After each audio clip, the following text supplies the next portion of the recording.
Good morning, Joan. Thank you, and good morning, everyone.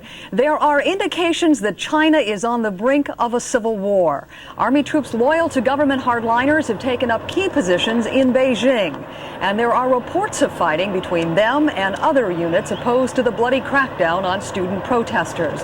One student activist appearing last night on ABC's Nightline analyzed the struggle within the military. Right now, we are seeing a peeling away of support for the current regime.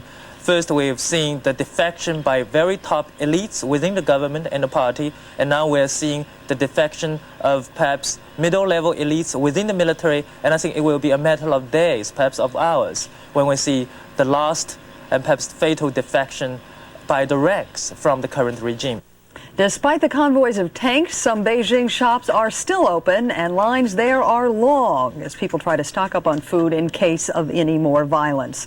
Troops have not yet moved into Shanghai, China's largest city, but students there are continuing their anti-government protests, and Mark Litke is there. Students and workers have virtually paralyzed the public transportation system in China's largest city. Hundreds of buses have been commandeered and placed at key intersections and along major boulevards, where student propaganda teams spread the word about the massacre of demonstrators in Beijing, urging workers to join anti-government protests. Spirits are high. The crowds cheer and applaud the presence of foreign reporters. They also express their anger and defiance, vowing to fight to the death if troops are sent into Shanghai. So far, authorities here have been unusually quiet, with only a small police presence on the streets.